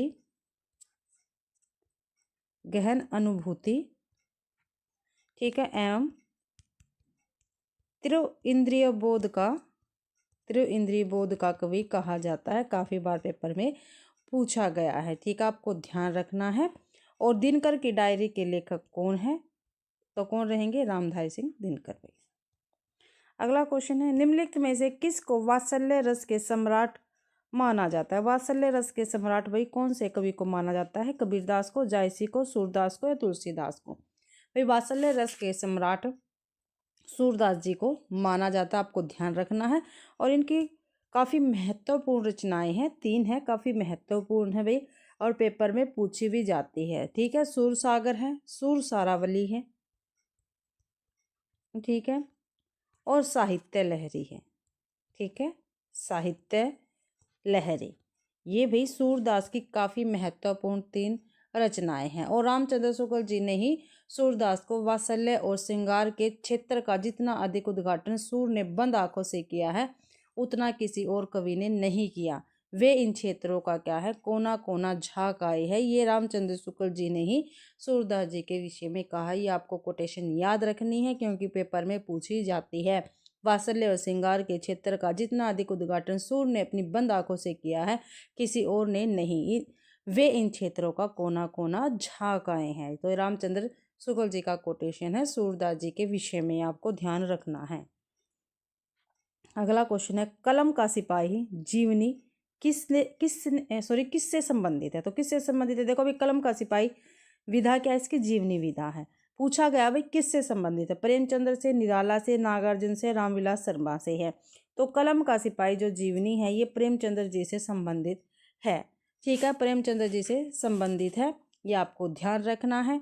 और कलम का सिपाही जो है ये इसके लेखक कौन है, तो अमृत राय हैं। कौन है, अमृत राय है। और 1962 ईस्वी में, ठीक है, इन्होंने ये जीवनी लिखी थी। ठीक है, ये भी आपको ध्यान रखना है। और एक और इनके ऊपर जीवनी लिखी गई है, प्रेमचंद्र घर में है। ठीक है, प्रेमचंद्र घर में है, ये इनकी ही पत्नी शिवरानी देवी ने लिखी थी। प्रेमचंद्र जी की पत्नी थी शिवरानी देवी, और इन्होंने ही प्रेमचंद्र घर में है ये जीवनी लिखी। और कब लिखी भाई, 1944 ईस्वी में। ये तीनों की तीनों जीवनियाँ पूछी जाती है। और एक जीवनी और लिखी, कलम का मजदूर। ठीक है, कलम का मजदूर, ये भी प्रेमचंद्र जी के जीवनी है, प्रेमचंद्र जी पर। और किसने लिखी, ये मदन गोपाल ने लिखी है। ठीक है, 1964 ईस्वी में। ठीक है, ये तीनों की तीनों जीवनी आपको याद रखनी है। कलम का सिपाही अमृत राय ने 1962 में। ठीक है, प्रेमचंद्र घर में है शिवरानी देवी ने 1944 में। कलम का मजदूर मदन गोपाल ने 1964 में। ठीक है, ये आपको ध्यान रखनी है भाई। अगला क्वेश्चन है, गोरी सोवे सेज पर मुख पर डारे केस पंक्ति किसके द्वारा रचित है। तो गोरी सोवे सेज पर मुख पर डारे केस, ये पंक्ति किसके द्वारा रचित है, घनानंद, विद्यापति बिहारी या अमीर खुसरो। तो ये भाई अमीर खुसरो की पंक्तियां हैं। और ये पंक्तियां अमीर खुसरो ने, जब अमीर खुसरो जी के गुरु का देहांत हो जाता है, मृत्यु हो जाती है, तब ये लिखी थी। ठीक है, और इनके गुरु का क्या नाम है, मैंने काफ़ी बार आपको बताया है, निजामुद्दीन औलिया। क्या है, निजामुद्दीन औलिया भाई। ठीक है, इनकी मृत्यु पर ये पंक्तियां लिखी थी। अगला क्वेश्चन, निर्मल वर्मा कृत चीड़ों पर चांदनी एक डैश है। ठीक है, निर्मल वर्मा जी हैं, लेखक हैं, और इनकी रचना है चीड़ों पर चांदनी। तो ये पूछा गया है, ये यात्रा वृत्तांत है, उपन्यास है, या कहानी है, या जीवनी है। तो भाई ये क्या है, तो भाई ये क्या है, यात्रा वृत्तांत है चीड़ों पर चांदनी, आपको ध्यान रखना है। और निर्मल वर्मा ने यूरोप के दौरे पर इसको लिखा था। ठीक है, जब निर्मल वर्मा जी यूरोप गए थे, तब इन्होंने ये जीवनी लिखी थी। और इसका प्रकाशन 1964 ईस्वी में हुआ था, ये भी आपको ध्यान रखना है भाई। अगला क्वेश्चन है, राम वृक्ष बेनीपुरीकृत माटी की मूर्ति किस विधा की रचना है। ठीक है, माटी की मूर्ति की रचनाकार कौन है, राम वृक्ष बेनीपुरी है। अब यहाँ पे पूछा गया किस विधा से है भैया रचना, तो संस्मरण है, नाटक है, उपन्यास है, या कहानी है।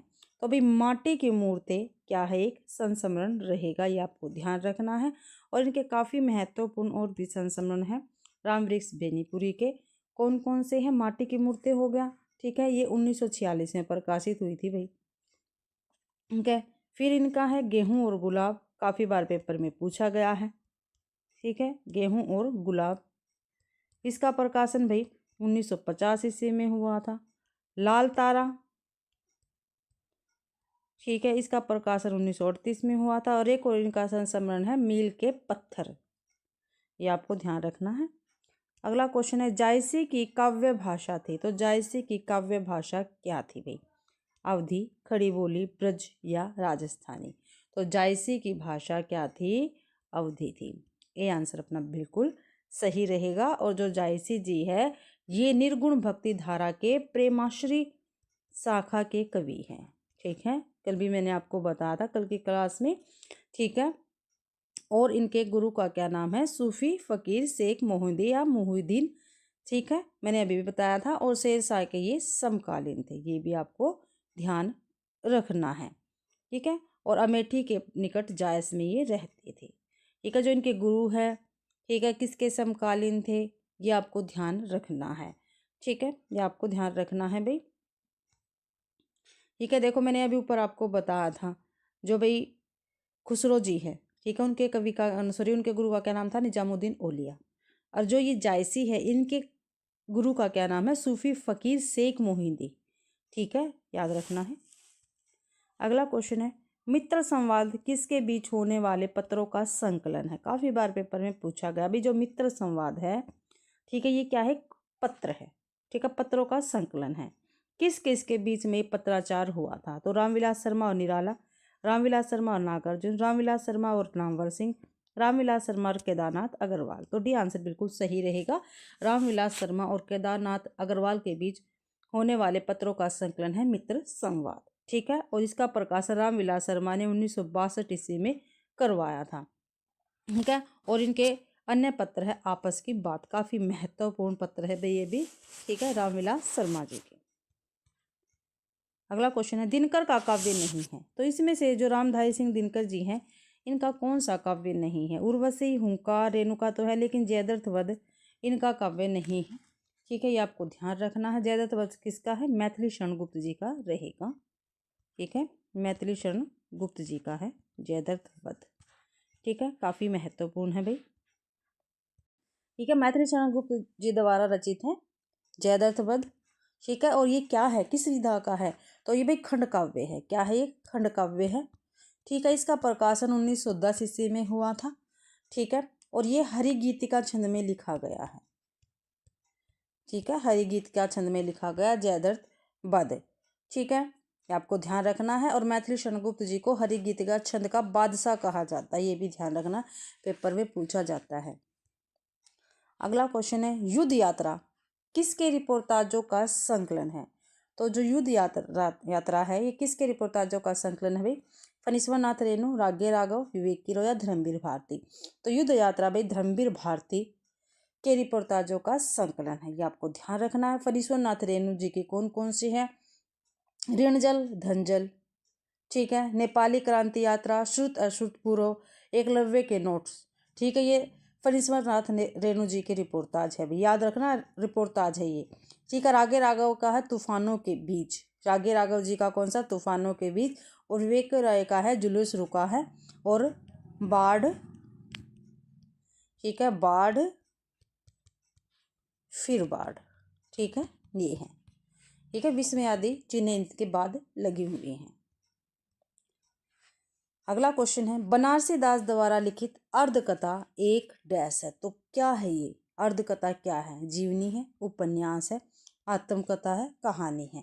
तो भाई बनारसी दास ने लिखी है अर्धकथा। तो ये क्या है? ये एक आत्मकथा रहेगी और ये हिंदी की पहली आत्मकथा मानी जाती है। काफी बार पेपर में पूछा गया है और ये 1641 ईस्वी में लिखी गई थी।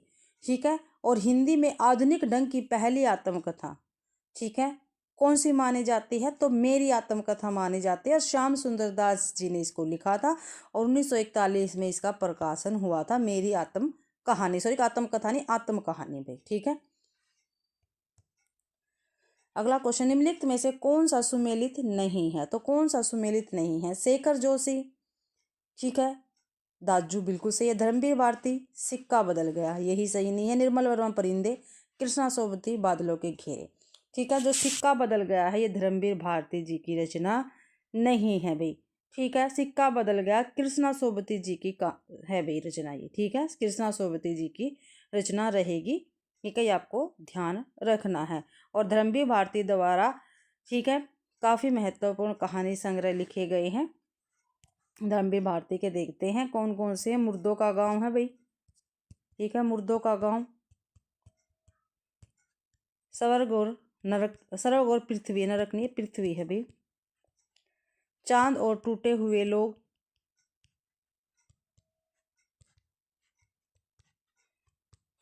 बंद गली का आखिरी मकान, काफी महत्वपूर्ण है धर्मवीर भारती का कहानी संग्रह। और सास की कलम से। अगला क्वेश्चन है निम्नलिखित में से कौन सा सुमेलित नहीं है? सुमेलित नहीं है वो बताना है। ठीक है, कृष्णा सोबती, सूरजमुखी अंधेरे के, बिल्कुल। धर्मवीर भारती, सूरज का सातवां घोड़ा, बिल्कुल सही। निर्मल वर्मा, वे दिन। ममता कालिया, आवा, ये क्या है? गलत है। आवा तो चित्रा मुदगल जी का उपन्यास है। ठीक है, ये आपको ध्यान रखना है। और ममता कालिया का ये उपन्यास नहीं है, चित्रा मुदगल जी का ये उपन्यास रहेगा भाई। ठीक है, तो डी आंसर अपना बिल्कुल सही है। अगला क्वेश्चन देखते हैं ध्वनियों के मेल से बने सार्थक वर्ण समुदाय को क्या कहते हैं? तो क्या कहते हैं भाई? ध्वनियों के मेल से बने सार्थक वर्ण समुदाय को हम क्या कहेंगे? तो देखते हैं क्या कहेंगे। वाक्य कहेंगे, अक्षर कहेंगे, उपवाक्य कहेंगे या शब्द कहेंगे? तो भाई वाक्य कहेंगे। ठीक है, सॉरी भाई, सॉरी शब्द कहेंगे भाई। ठीक है, शब्द कहेंगे। ठीक है, ध्वनियों के मेल से बने वर्ण समुदाय को शब्द कहते हैं। शब्द भाषा की सबसे छोटी सार्थक इकाई होती है, ये भी आपको ध्यान रखना है। दो या दो से अधिक वर्णों के सार्थक समूह को शब्द कहते हैं, जबकि दो या दो से अधिक सार्थक पदों का समूह वाक्य कहलाता है। ठीक है, ये ध्यान रखना है। अगला क्वेश्चन, निम्नलिखित में तद्भव शब्द कौन सा है? तद्भव शब्द बताना भाई कौन सा है। उजाला है, आश्चर्य है, अक्षय या अश्रु है। तो जो उजाला शब्द है ये तद्भव रहेगा। तो इसका भी तत्सम क्या बनेगा? तो इसका तत्सम बनेगा उज्ज्वल। ठीक है, उज्ज्वल बनेगा। ठीक है, आश्चर्य का तद्भव, ठीक है, ये तो तत्सम दे रखे हैं। आश्चर्य का, एक मिनट पे, उज्ज्वल का क्या बताया मैंने? तत्सम उज्ज्वल का तद्भव हो गया उजाला। आश्चर्य का तद्भव क्या रहेगा? अचरज, अचरज रहेगा भाई। ठीक है, ये इसलिए लिखवारी पेपर में पूछे जा सकते हैं। अक्ष का क्या रहेगा? ठीक है, आँख रहेगा। अश्रु का क्या रहेगा? आंसू। ठीक है, अगला क्वेश्चन है, निम्नलिखित में से कौन सा विषम सहानी का नाटक नहीं है? तो इनमें से कौन सा विषम सहानी का नाटक नहीं है? अंधा युग, माधवी, हानुस या कबीरा खड़ा बाजार में। तो अंधा युग जो है ये विषम सहानी का नाटक नहीं है, यह आपको ध्यान रखना है। यह धर्मवीर भारती का क्या है? गीति नाट्य है। ठीक है, गीति नाट्य रहेगा धर्मवीर भारती जी का अंधा युग, और जो महाभारत के अंतिम दिन के युद्ध पर आधारित है। ठीक है, और हानिस कबीरा खड़ा बाजार में और माधवी भीष्म साहनी जी के प्रमुख नाटक है। अगला क्वेश्चन है, उत्पत्ति की दृष्टि से शब्द के कितने भेद? भाई उत्पत्ति की दृष्टि से पूछा है, शब्द के कितने भेद हैं? तो उत्पत्ति की दृष्टि से शब्द के 5 है, 7 है, 4 या 6 भेद है। तो 4 भेद है भाई उत्पत्ति की दृष्टि से। कौन कौन से? तत्सम, तद्भव, देशज, विदेशज, और विदेशज को ही भाई आगत शब्द भी कह देते हैं। ठीक है, ये आपको ध्यान रखना है। ठीक है, ये तो भाई उत्पत्ति की दृष्टि से शब्द के कितने भेद है? 4 हो गए। और इसके अलावा भाई एक भेद और मान लिया गया है, उसको संकर शब्द कहते हैं, लेकिन हम मानेंगे ही 4 को ही। ठीक है, यह ध्यान रखना है, 4 को ही मानेंगे। ठीक है, तत्सम, तद्भव, देशज और विदेशज को। संकर शब्द कौन से होते हैं? संकर वे शब्द होते हैं जो दो भिन्न भिन्न भाषाओं के शब्द के योग से बनते हैं, उसको संकर शब्द कहते हैं। भारतेंदु द्वारा अनुदित नाटक कौन सा है? तो अनुदित नाटक पूछा भाई कौन सा है जिसका भारतेंदु जी ने अनुवाद किया है? नील देवी है, भारदुदशा है, विद्या सुंदर है, वैद की हिंसा, हिंसा न भवती। तो जो विद्या सुंदर है भारतेंदु द्वारा अनुदित नाटक है। ठीक है, और किसका अनुवाद है ये? तो संस्कृत के जो चोर पंचाशिका है इसका ये अनुवाद रहेगा। ठीक है, सॉरी भाई, जो संस्कृत का चोर पंचाशिका है इसका तो बंगला विद्यासागर का हिंदी अनुवाद है ये। ठीक है, और हिंदी में सही अर्थ में भारतेंदु हरिश्चंद्र को नाट्य विधा का प्रवर्तक माना जाता है। मौलिक और अनुदित मिलाकर भारतेंदु ने 17 नाटक लिखे हैं। अगला क्वेश्चन, निम्नलिखित में से कौन सा प्रेमचंद्र का उपन्यास नहीं है? गोदान, रंगभूमि, गबन या बाण भट्ट की आत्मकथा। तो बाण भट्ट की आत्मकथा है ये प्रेमचंद्र जी का उपन्यास नहीं है, बल्कि किसका है? हजारी प्रसाद द्विवेदी जी का रहेगा। किसका है? हजारी प्रसाद द्विवेदी जी का उपन्यास है भैया। ठीक है, और हजारी जी के और उपन्यास कौन कौन से जो काफ़ी महत्वपूर्ण है, पेपर में पूछे जाते हैं? तो चारुचंद्र लेख है भाई, काफ़ी महत्वपूर्ण है। पूर्णवाह है, अनाम दास का पोथा, ये काफ़ी महत्वपूर्ण हजारी प्रसाद द्विवेदी जी के उपन्यास है जो पेपर में पूछे जाते हैं, और ये उपन्यास प्रेमचंद्र जी के रहेंगे। अगला क्वेश्चन है, मेला आंचल मूलतः कैसा उपन्यास है? तो कैसा है? मनोविश्लेषणात्मक, राजनीतिक है, आंचलिक है या ऐतिहासिक है? तो मेला आंचल भाई क्या है? आंचलिक उपन्यास रहेगा। ठीक है, और ये किसका है? इसके लेखक कौन है? तो फणीश्वर नाथ रेणु जी रहेंगे, फणीश्वर नाथ रेणु। ठीक है, ये आपको ध्यान रखना है, आंचलिक उपन्यास है। ठीक है, और हिंदी का प्रथम आंचलिक उपन्यास है भाई। ठीक है, मेला आंचल। और फणीश्वर नाथ रेणु के और अन्य उपन्यास है, जैसे मेला आंचल हो गया, परिकथा है, पेपर में पूछे जाते उपन्यास है, वही मैं आपको बता रही हूँ। इनके दीर्घ तपा है जो काफ़ी महत्वपूर्ण होते हैं, वही बताती हूँ मैं। ठीक है, जुलूस है इन्हीं का है। कितने चौराहे, ठीक है। पलटू बाबू काफ़ी महत्वपूर्ण उपन्यास है इनका, पलटू बाबू रोड। और राम रतन राय, ये भी इनका काफ़ी महत्वपूर्ण उपन्यास रहेगा, फिर विश्वनाथ रेणु का। अंश और अंश शब्द युगम का सही अर्थ क्या है? तो कंधा हिस्सा, भाग्य रेखा हिस्सा, या हिस्सा कंधा या किरण भाग्य। तो भाई अंश का मतलब है कंधा और अंश का मतलब है हिस्सा, तो ये आंसर अपना बिल्कुल सही रहेगा। अगला क्वेश्चन है योग रूढ़ शब्द है, तो योग रूढ़ शब्द क्या है? तो क्या है भाई योग रूढ़ शब्द? कान है, घुड़सवार है, नाक है, या भाई पंकज है? तो योग रूढ़ शब्द पूछा है, तो योग रूढ़ शब्द क्या रहेगा? पंकज रहेगा। ठीक है। और योग रूढ़ शब्द किसको कहते हैं? वे शब्द जो यौगिक तो है पर सामान्य अर्थ को प्रकट न कर कर किसी विशेष अर्थ को प्रकट करते हैं, उसको योग रूढ़ शब्द कहते हैं। ठीक है, जैसे बहुवीर्य समास होता है वैसे ही योग रूढ़ होता है, जैसे पंकज। ठीक है, पंख प्लस में जय हो गया, पंख प्लस में जय। ठीक है, पंख मतलब कीचड़, जय मतलब जन्म लेने वाला है, अर्थात कमल। ठीक है, ये आपको ध्यान रखना है। ठीक है, और व्युत्पत्ति रचना के आधार पर शब्द के 3 भेद होते हैं। ठीक है, व्युत्पत्ति रचना के आधार पर शब्द के 3 भेद होते हैं। ठीक है, कौन कौन से होते हैं बताइए? एक तो होता है रूढ़ शब्द, एक होता है यौगिक शब्द, और एक होता है योग रूढ़ शब्द। ये 3 होते हैं भाई।